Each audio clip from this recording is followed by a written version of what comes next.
Puji Tuhan, disilahkan duduk. Haleluya, puji Tuhan. Sekali lagi, haleluya.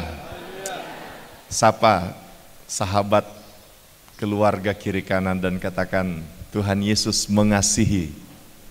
Haleluya, puji Tuhan. Tuhan Yesus mengasihi kita semua. Tuhan Yesus baik kepada kita semua. Haleluya, puji Tuhan. Bapak Ibu saudara sekalian yang diberkati Tuhan, juga umat Tuhan yang beribadah secara live streaming dimanapun berada, saya yakin Tuhan selalu ada bagi kita. Tuhan Yesus selalu mengasihi kita.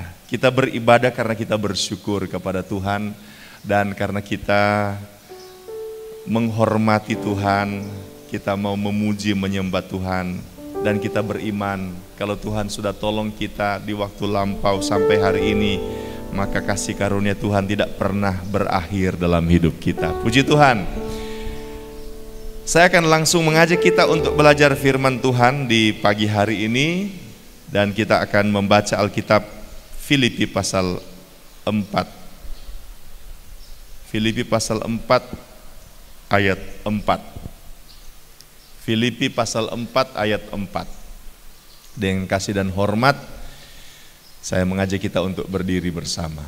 Kita akan membaca Alkitab bersama. Filipi pasal 4 ayat 4. Kita akan membaca Alkitab bersama-sama dalam nama Tuhan Yesus Kristus. 2, 3. Bersukacitalah senantiasa dalam Tuhan. Sekali lagi kukatakan, bersukacitalah. Haleluya, puji Tuhan. Disilahkan duduk. Pada pagi hari ini, saya ingin mengajak kita semua jemaat Tuhan untuk belajar satu tema tentang bersukacita. Haleluya. Jadi tema firman Tuhan di pagi hari ini adalah bersukacita. Tetapi bersukacita ini ternyata bukan hanya temporer, sewaktu-waktu, tetapi bersukacita senantiasa. Kalau bersukacita itu biasanya gampang untuk dilakukan, karena ada momen-momen tertentu dalam hidup kita bersukacita. Kita diberkati dengan pemberian-pemberian khusus dari orang, anak-anak dapat uang dari orang tua, bersukacita. Kita diberkati dengan misalnya seorang ASN dapat gaji, kemudian dapat gaji 13, pasti bersukacita. Pengusaha dapat untung lebih bahkan pasti bersukacita. Jadi saudara-saudara, bersukacita itu alami, normal. Namun saudara-saudara, untuk bersukacita senantiasa, nah ini perlu perjuangan. Haleluya. Perlu perjuangan. Nah, Rasul Paulus mengajak jemaat Tuhan di Filipi, dan ini tentunya adalah kebenaran bagi kita semua, supaya kita belajar bersukacita senantiasa. Senantiasa itu artinya sukacita yang selalu, continue. Nah, ini sesuatu yang tidak mudah tentunya, saudara-saudara. Nah, saudara-saudara, mungkin jadi pertanyaan, mengapa kita perlu bersukacita senantiasa, ya kan? Ada beberapa alasan saya tulis di sini. Yang pertama, saudara-saudara, Filipi 4 ayat 2, coba saudara perhatikan ya, Filipi pasal 4 ayat 2. Eudia kunasihati dan Sintike kunasihati, supaya apa? Saudara bisa baca, supaya apa? Sehati sepikir dalam Tuhan. Nah, sekarang jadi pertanyaan, mengapa Rasul Paulus harus tulis nasihat ini? Eudia kunasihati, Sintike kunasihati, supaya sehati sepikir dalam Tuhan. Mengapa? Ada kemungkinan Eudia dan Sintike sementara dalam ketegangan, sementara dalam perang dingin. Mungkin tidak perang panas, tetapi perang dingin. Ada yang sementara perang dingin saat ini, suami istri perang dingin. Biasa kalau suami istri perang dingin kongso ada anak besar, kalau orang kok ada anak yang lumayan besar toh, maka anak menjadi terjaga pakai strategi biliar. Bermain biliar, dia bilang Pak Mama, bikin akang kopi misalnya. Saudara tidak pernah itu saudara. Karena apa? Karena kita bukan jaga minum-minum kopi. Abi, bilang Pak Mama, Abi, Papa semua Bimnado misalnya. Oh, pakai strategi biliar. Ada yang sementara perang dingin di sini saudara-saudara? Kalau ada yang sementara perang dingin, belajar kepada Israel dan Hamas. Meskipun perang panas, tapi boleh jaga ada perundingan. Nah saudara-saudara, orang kalau tidak bersuka cita, hal paling pertama, mengapa dia harus bersuka cita? Hal paling pertama yang jadi adalah gampang terjadi perpecahan, bentrok. Filipi pasal 2 ayat 1 dan 2. Rasul Paulus kepada jemaat Tuhan di Filipi ini menyampaikan hal ini. Jadi karena dalam Kristus ada nasihat, ada penghiburan kasih, ada persekutuan roh, ada kasih mesra dan belas kasihan. Karena itu sempurnakanlah sukacitaku dengan ini. Hendaklah kamu sehati sepikir dalam satu kasih, satu jiwa, satu tujuan. Mengapa Rasul Paulus sepertinya dalam kitab Filipi ini banyak kali menasihati jemaat supaya bersatu. Bahkan ini Eudia dan Sintike ini adalah wanita pemimpin dalam jemaat. Jadi mereka bukan jemaat biasa, mereka itu diberikan status, tugas, kapasitas sebagai pemimpin. Ini bukan hanya jemaat yang ada masalah, ada yang perang dingin, tetapi sampai di tingkat yang lebih tinggi saudara-saudara. Dan ternyata situasi ini Bapak Ibu Saudara sekalian bisa terjadi karena apa? Karena kehilangan sukacita. Orang kalau kehilangan sukacita, saudara-saudara, ini suasana hati yang tidak ada sukacita, maka itu bisa berdampak pada apa? Pada hubungan, pada relasi. Nya tidak ada ujangnya, tidak ada panas. Bisa ada bentrok. Karena itu saudara-saudara, Rasul Paulus katakan bersukacitalah senantiasa. Haleluya, puji Tuhan. Yang kedua, saudara-saudara, mengapa penting bersukacita? Mengapa penting bersukacita? Saya mau katakan begini, karena sukacita itu kan emosi. Sukacita itu masalah perasaan. Versi lain dari emosi adalah yang negatif berarti marah, kebencian, kepahitan, akar pahit dan sebagainya. Itu versi negatif.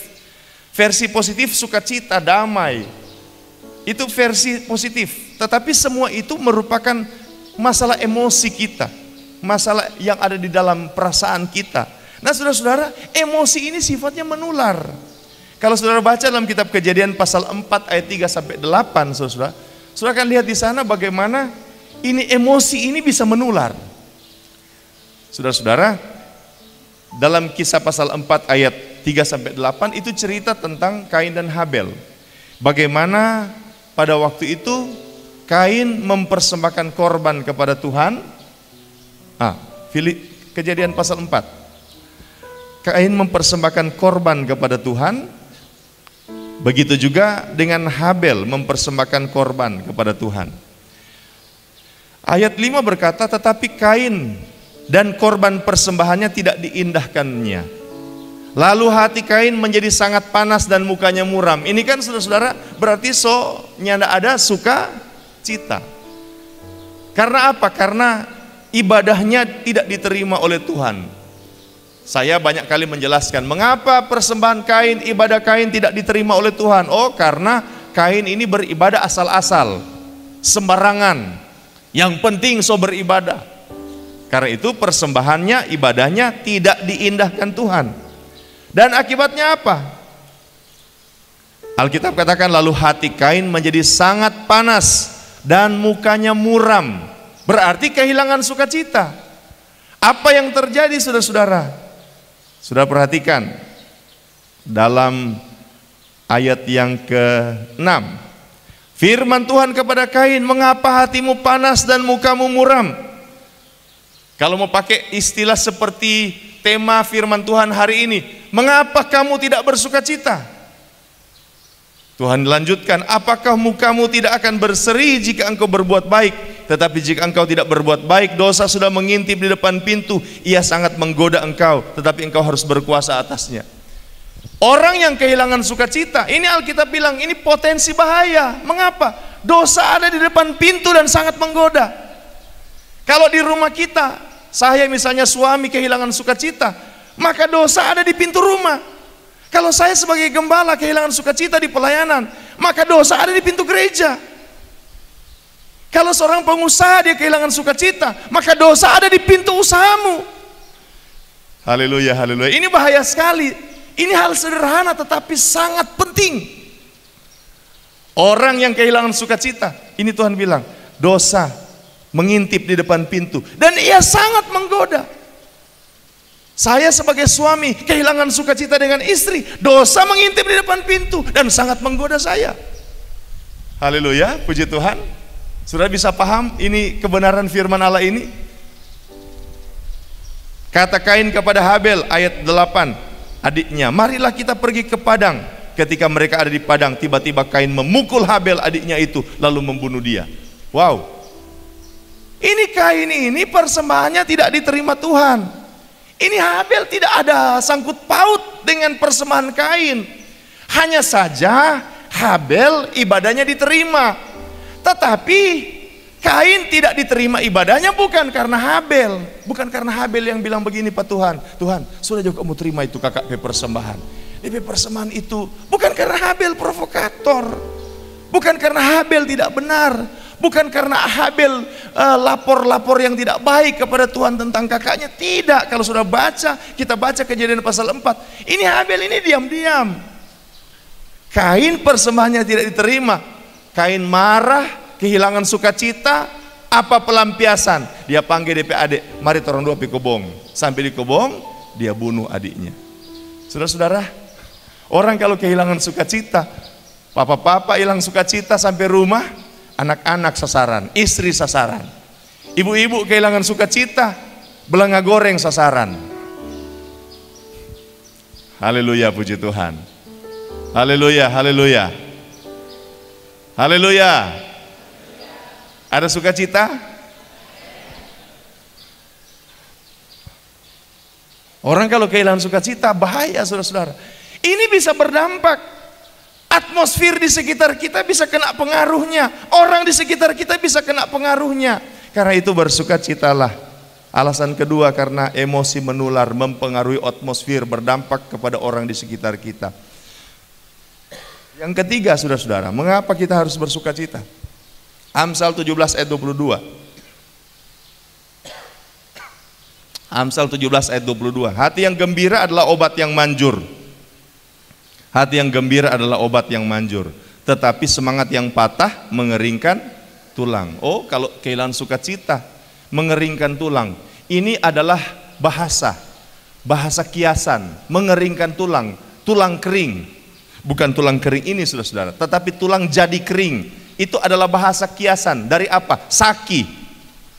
Orang yang kehilangan sukacita, saudara-saudara, itu bisa menjadi sumber segala sakit penyakit.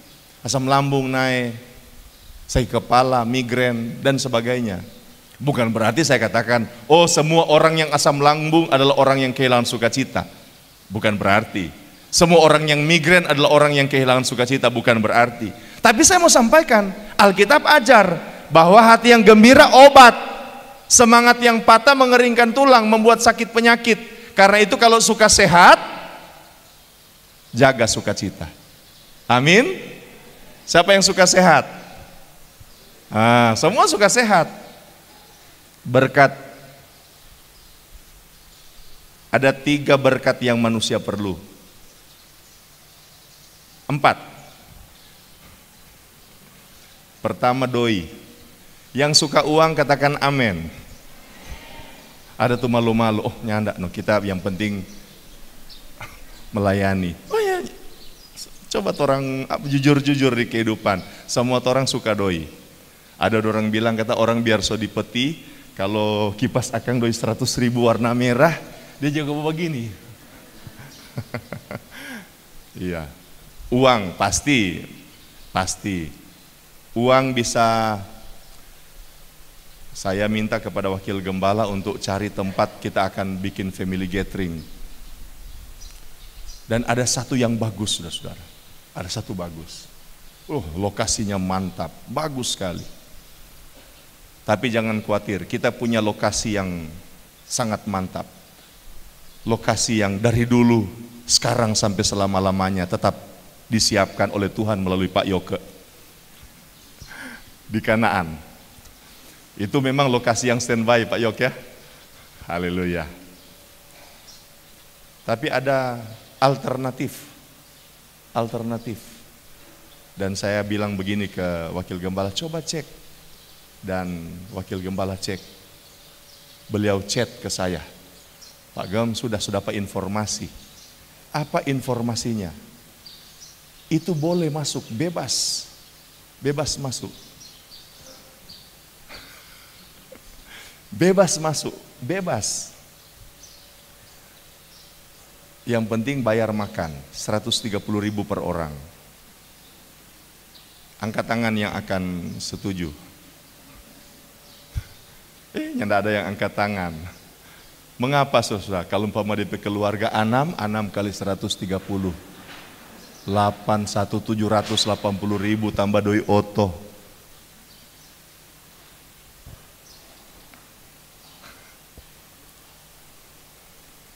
Hati yang gembira adalah obat. Cukup mahal. Tapi kalau ada uang, nggak masalah toh. Kalau ada uang, mau dia 2 juta, mau dia 10 juta, kalau ada doi nggak masalah. Nah, DP masalah ini tuh doi. Bangun gereja, doi lagi. Nanti sebentar sudah akan lihat laporan berapa orang minus. Dan saya mau minta sebentar pas ini muncul ini laporan keuangan, semua jemaat dari tempat duduk masing-masing angkat tangan menghadap ke jumlah tagihan dalam nama Yesus. Dan seketika itu juga saudara-saudara, minus, saya baca sini, minus 23 juta berubah menjadi 0. Kita perlu uang, betul ya? Kita perlu uang. Kita tidak naif, semua perlu uang, pelayanan perlu uang. Tetapi uang bukan satu-satunya. Kita perlu apa? Kita perlu kesehatan. Apa gunanya ada uang tetapi tidak sehat? Apa gunanya? Tetapi sehat saja tidak cukup. Uang sehat, kita perlu kebahagiaan. Betul ya? Kita perlu kebahagiaan. Biarlah sehat-sehat, kalau tidak bahagia. Tetapi di atas semuanya itu, kita perlu keselamatan dari Tuhan Yesus. Haleluya. Hati yang gembira adalah obat yang manjur, tetapi semangat yang patah mengeringkan tulang. Jadi Bapak Ibu Saudara sekalian, mengapa kita harus bersuka cita? Karena kalau kita kehilangan sukacita, yang pertama, gampang terjadi konflik. Yang kedua, karena emosi mempengaruhi atmosfer di sekitar kita, mempengaruhi orang di sekitar kita. Yang ketiga, bisa jadi sumber sakit penyakit. Yang keempat, Amsal pasal 18 ayat 14. Amsal 18 ayat 14. Saudara-saudara, poin-poin ini saling berkaitan sebenarnya. Untuk memudahkan saja saya bikin 1, 2, 3, 4. Tetapi sebenarnya semua sangat berkaitan. Kita baca sama-sama ayat ini. 2, 3. Orang yang bersemangat dapat menanggung penderitaannya, tetapi siapa akan memulihkan semangat yang patah? Kalau orang yang bersemangat, orang yang bersukacita, dia dapat menanggung beban. Rasul Paulus ini tulis kepada jemaat Tuhan di Filipi, bersukacita. Ada beban tidak? Ada. Rasul Paulus waktu tulis surat kepada jemaat Filipi, dia sementara ada di penjara. Penjara saja itu beban. Dalam Filipi pasal 4 dia katakan, 4 ayat 13, segala perkara dapat kutanggung di dalam dia. Mengapa ada kalimat seperti itu? Karena Alkitab katakan, Rasul Paulus bilang, aku tahu apa itu kelebihan, aku tahu apa itu kekurangan. Artinya apa? Dia sementara ada dalam kekurangan. Statusnya tinggal di penjara. Kemudian dia mengalami kekurangan. Kalau baca Filipi pasal 3, saya akan lihat di sana, Rasul Paulus di penjara, Ada hamba-hamba Tuhan lain, pelayan-pelayan lain yang menamakan diri pelayan, tetapi memanfaatkan keadaan Rasul Paulus di penjara. Dia datang ke jemaat dengan bermulut manis, dengan dengan kamuflase serigala berbulu domba, mempengaruhi jemaat. Tetapi sebenarnya tujuannya hanya untuk cari keuntungan. Ini Rasul Paulus di penjara, kekurangan. Ada pelayan yang tidak benar yang mengacaukan jemaat, yang mempengaruhi jemaat dengan mulut manis, dengan kata-kata yang merayu-rayu. Tujuannya apa? Untuk mencari keuntungan. Saya selalu katakan begini di tengah-tengah pelayan di tim pastoral, di para mahasiswa RMK. Kalau kita tidak siap berkorban dalam pelayanan, jangan melayani. Melayani itu berkorban. Haleluya. Pendeta, gembala diberkati dengan persepuluhan, itu Tuhan atur. Tuhan atur. Orang kalau tidak siap berkorban, maka dia akan gunakan semua aturan-aturan Tuhan itu untuk kehidupannya, untuk memperkaya dirinya, untuk kenikmatannya. Dia akan pakai firman Tuhan, berilah persepuluhan. Dia mau pakai itu untuk apa? Untuk memperkaya diri. Buah sulung, dia mau pakai untuk apa? Untuk memperkaya diri.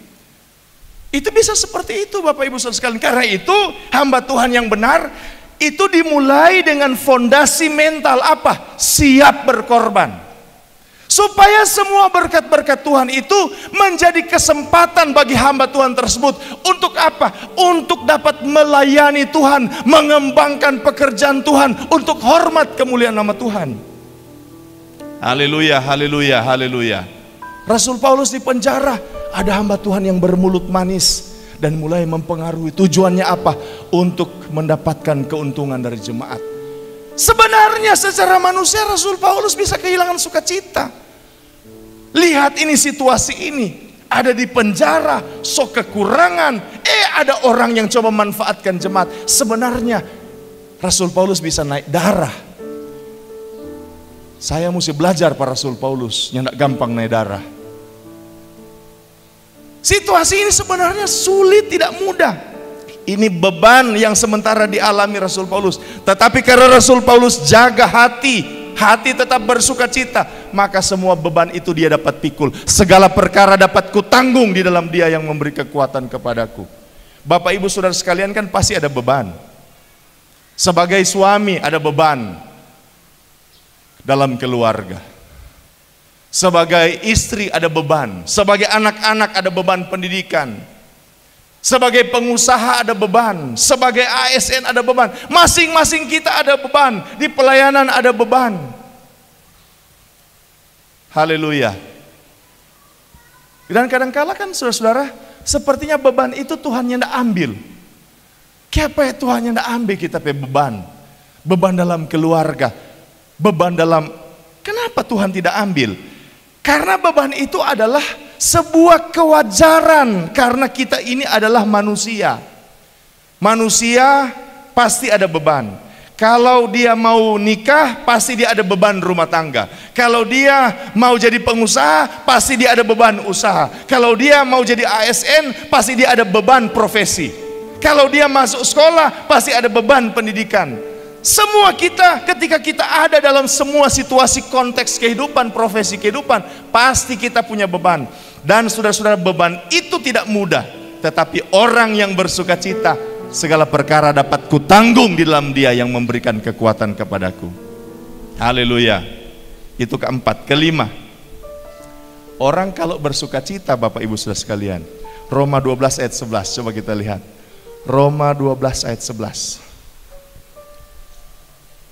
Roma 12. Janganlah hendaknya kerajinanmu kendor, biarlah rohmu menyala-nyala dan layanilah Tuhan. Ini rohmu menyala-nyala ini saya pakai Saya pakai istilah. Oh, ini berarti sukacita. Orang kalau bersukacita DP roh menyala-nyala, dan karena itu maka dia punya kerajinan tidak kendor. Mengapa dia soalnya tidak lagi melayani Tuhan dengan rajin? Melayani dangmar.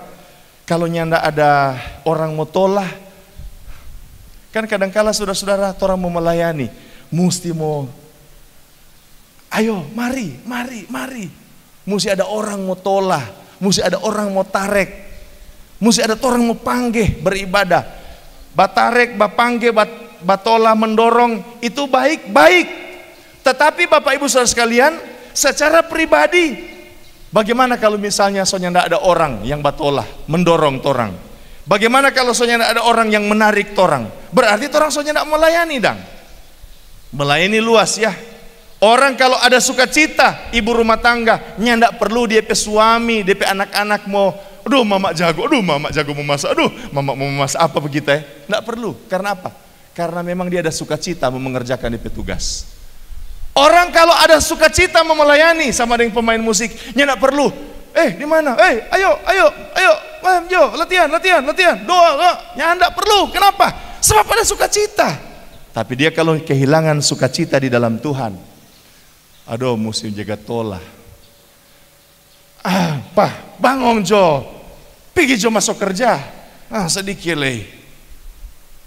Tapi kalau orang dah sukacita, haleluya, maka dia akan pergi dengan sendirinya. Karena apa? Dia bersemangat dalam kehidupannya.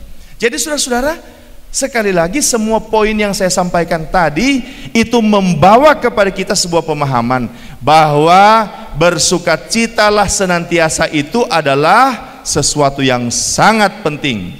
Jadi bersukacita senantiasa sangat penting. Katakan samping kiri kanan, bersukacita senantiasa sangat penting.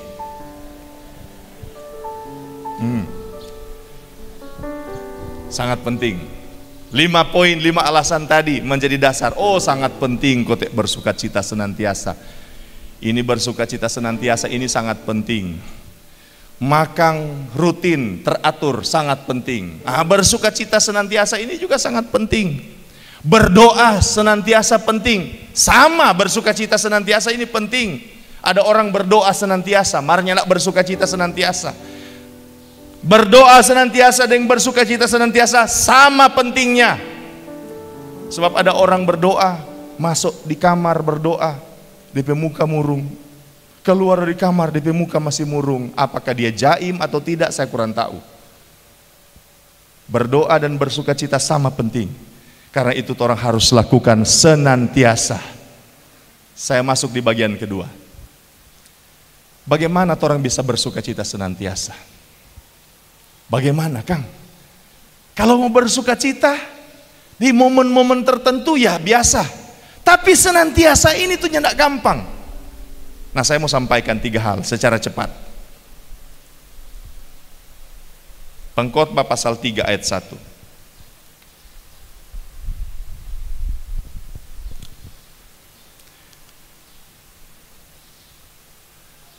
Kita baca sama-sama ayat ini. 2, 3. Untuk segala sesuatu ada masanya. Untuk apapun di bawah langit ada waktunya. Ini kunci pertama bagaimana bisa bersukacita senantiasa. Ini kunci pertama. Kunci pertama ini adalah memahami, memiliki prinsip hidup yang benar. Maksudnya bagaimana? Ya, kita harus punya pemahaman bahwa Tuhan sudah atur semua situasi, kondisi, keadaan dalam hidup kita. Itu tidak luput dari kontrol Tuhan. Ada waktu lahir, ada waktu mati, ada waktu menanam, ada waktu menuai, ada waktu membangun, ada waktu meruntuhkan, dan sebagainya. Segala sesuatu ada waktunya. Sehingga saudara-saudara, prinsip hidup yang benar, kalau segala sesuatu ada DP waktu, kalau segala sesuatu ada waktunya, maka anak-anak Tuhan harus belajar menikmati setiap momen kehidupan. Anak-anak sekolah yang sementara belajar, jangan berpikir begini, aduh ini Kang kalau so lulus Kang, ini kalau so wisuda Kang, ini kalau so wisuda, so bebas dari mau bikin tugas, so bebas dari mau bikin PR, senang sekali. Setelah dia lulus wisuda, dia lempar dia punya topi. Kalau umpama SMA dia coret-coret karena apa? Bebas sudah. Soalnya ndak mau bangun pagi, mau pergi sekolah, soalnya ndak mau bikin PR, ndak mau baku dapat dengan ibu guru killer dan sebagainya. Dia lupa ketika dia masuk di perguruan tinggi, baku dapat dengan profesor. Artinya kalau ibu guru di SMA dia killer SPD, ketika dia masuk di perguruan tinggi dia killer profesor. Akhirnya dia lulus, puji Tuhan, haleluya. Dia lempar petoga.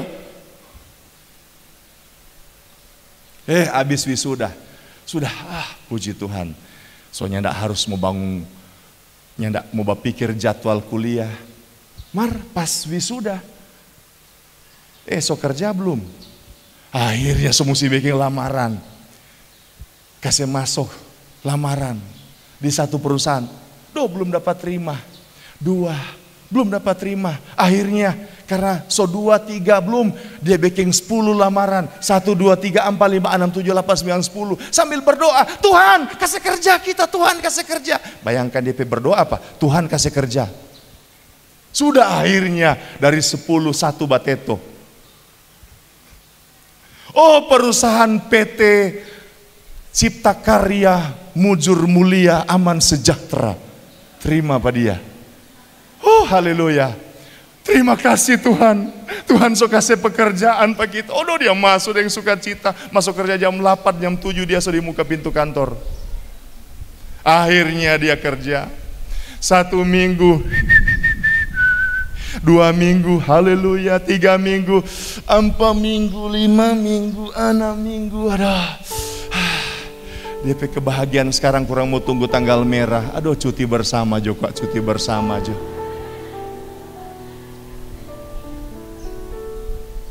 Nikmati setiap momen kehidupan. Haleluya. Kalau jadi siswa nikmati, mahasiswa nikmati. Jadi sebab kalau tidak ada kerja siksa, kalau ada kerja juga siksa. Ada anak siksa, tidak ada anak siksa. Kita saudara-saudara, Ibu Gembala lengkali jaga lihat medsos, jaga lihat tuh bayi-bayi. Kita, Pak, coba lihat Pak, kontrol 2 lihat tuh adik-adik kecil. Saudara tertawa kenapa? Saudara setuju kalau Gembala ada adik kecil? Persoalannya so boleh, Ibu Gembala Tuhan so izinkan itu. Mau suka ada adik kecil, nyandak gampang waktu ada adik kecil. Jalan serta Yesus setiap langkah. Ini sama dengan ini yang cewek-cewek ini yang guru-guru SGS ini. Dorang suka sekali pelok berangkin pe anak, berkefi pe anak. Senang sekali. Nanti kalau sudah anak ngana juga pelok. Malam-malam jam 2 bangun juga ngana juga dulu. Haleluya. Orang harus menikmati semua momen kehidupan dalam segala keadaan. Haleluya. Waktu berlimpah maupun kurang, tetap Yesus yang mempesona hatiku. Dia beri damai dan kesempatan baru. Haleluya, puji Tuhan. Bapak Ibu Saudara sekalian, harus nikmati. Bagaimana gembala menikmati ketika orang dalam keadaan kurang? Saya punya banyak cerita ini keadaan kurang ini, saudara-saudara. Semoga kita mau baca cerita lebih rasa begitu. Banyak cerita, banyak sekali cerita nih keadaan kurang. Ibu Gembala tahu sekali tapi cerita. Sebagai gembala tentu saya memperhatikan semua ini pembangunan di 3 institusi yang berbeda ini. Dan ada banyak kali waktu saya naik di atas bangunan dan saya bilang begini, Tuhan, kalau Tuhan yang mau tolong, semua berhenti ini Tuhan. Kalau Tuhan yang mau tolong, sudah selesai. Sudah saya tahu utang gereja untuk pembangunan ini kan lumayan. dan ketersediaan besi for torang pe cordak 3, blok 1, blok 2, sekarang sudah di blok 3. Bro Andre, salah satu staf di STRMK bilang begini, Ner, torang kurang 48 ujung besi. Oh, kita bilang, oh iya, nanti Ner pertimbangkan. Kita bukan pertimbangkan, saudara-saudara, soalnya enggak ada doi mau bayar. Bagaimana itu? Kalau mau ambil lagi, semua lebih banyak orang pe utang dan sebagainya. Sekali Yesus, selamanya Yesus. Ini banyak orang yang tidak tahu, ada waktu malam kita datang naik ke situ. Dan mulai bersukacita, bersyukur di dalam Tuhan. Harapanku tak akan hilang karena kasih-Nya. Haleluya. Pendek cerita, saudara. Ini pendek cerita. Tuhan ada kasih berkat sehingga boleh tabli itu biar cuma 50. Nah sekarang bagaimana dengan? Tapi saya mau sampaikan Bapak Ibu sekalian, belajar bersukacita di tengah kekurangan. Sebab ketika engkau dalam keadaan kekurangan dan engkau bersukacita, itu kesempatan Tuhan memberkati kita dengan limpah. Saya pribadi banyak alami kesaksian ini Bapak Ibu sekalian. Saya rindu semua jemaat kita semua alami kesaksian ini. Jadi semua keadaan belajar nikmati. Haleluya, haleluya. Katakan samping kiri kanan, apalagi kalau suami istri, belajar nikmati kalau kurang. Nggak usah coba kelai kalau kurang. Burkia karena sesmega dah kurang sehat, jadi dia baku bicara dengan Aqua. Berdoa supaya sesmega cepat sembuh, supaya baca cerita dengan orang. Haleluya, haleluya. Biasanya kalau dalam keadaan kurang baku kasih salah, ngana kuat.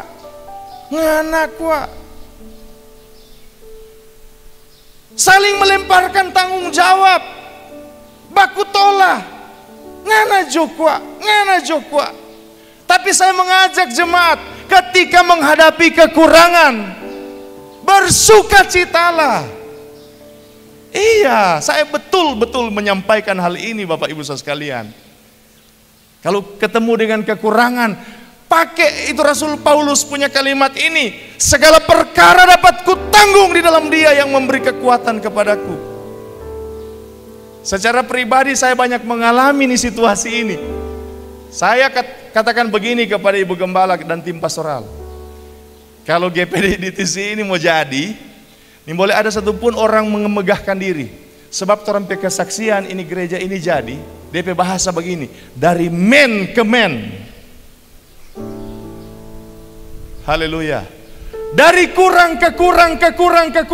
Jadi, pas jadi, soalnya tidak ada daya mau bermegah, soalnya tidak ada daya, so habis akan daya. Dan semua itu cuma orang mau bilang, terima kasih Tuhan. Iya. Orang rumah tangga banyak sekali persoalan, banyak sekali kekurangan. Dari hari ke hari mungkin ada pergumulan demi pergumulan. Tetapi rumah tangga kita masih eksis sampai sekarang ini. Membuat kita saudara-saudara tidak ada lagi daya untuk bermegah. Oh, kita kuat sebagai kepala rumah tangga, kita mampu memanage tapi rumah tangga. Oh, sebagai istri, kita jadi ibu rumah tangga yang baik. Bukan saudara-saudara, semua itu terbatas, harus, tetapi andalan kita adalah kasih karunia Tuhan.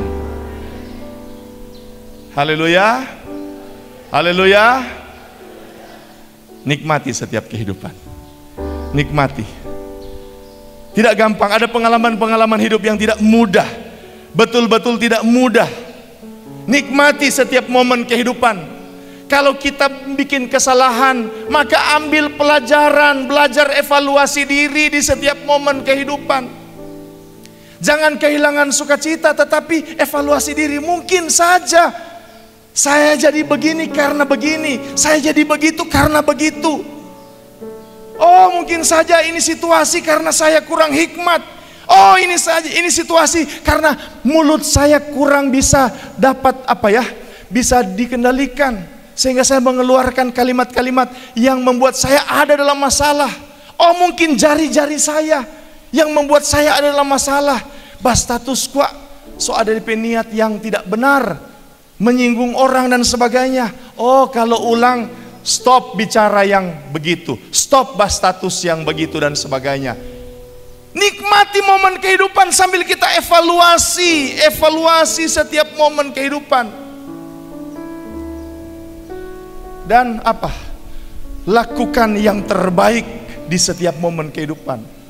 Kalau saat ini ibu-ibu ada anak kecil, maka lakukan yang terbaik untuk anak kecilmu. Kalau saat ini ada pelayan-pelayan yang diangkat jadi pelayan ini, dengan tugas pelayan ini, lakukan yang terbaik pada apa yang dipercayakan Tuhan bagimu. Kalau engkau saat ini diberikan uang lebih, lakukan yang terbaik dengan uangmu yang lebih itu. Kalau saat ini engkau dalam keadaan kekurangan, maka jadilah orang yang betul-betul memuliakan Tuhan ketika engkau dalam kekurangan. Artinya di setiap momen kehidupan, jadilah orang yang melakukan terbaik. Haleluya. Saya hampir mau bahas status di medsos saya tadi pagi, tapi saya ganti dengan yang lain. DP status begini, itu ada di Rema. Banyak orang lebih baik, tetapi kita mau melakukan yang terbaik. Banyak orang lebih baik dari pendeta David Araro, dari pendeta Bram, dari pendeta Hizkia, dari kita semua. Banyak orang lebih baik, lebih kaya, lebih pintar, lebih cakap, lebih rajin. Banyak orang lebih baik, tetapi kita tidak akan pusing dengan orang-orang itu. Kita mau melakukan yang terbaik. Kalau Tuhan kasih kepercayaan saya sebagai gembala GPD DTC, saya akan berusaha yang terbaik. Kalau saya jadi kepercayaan melayani di bidang musik, saya mau lakukan yang terbaik. Dan biarlah Tuhan senang dengan apa yang kulakukan. Tuhan senang dengan apa yang kupikirkan. Tuhan senang dengan apa yang kuucapkan. Tuhan senang dengan apa yang kulakukan setiap hari. Karena saya mau lakukan yang terbaik. Orang kalau pikirannya fokus melakukan yang terbaik kepada Tuhan, maka hatinya akan dipenuhi dengan sukacita. Mengapa? Sebab ada Tuhan yang selalu menghibur dia. Amin, amin, amin. Poin pertama, saya periksa ada 5 poin, saudara-saudara. Jadi karena masih 5 poin, maka khotbah sampai di sini. Haleluya.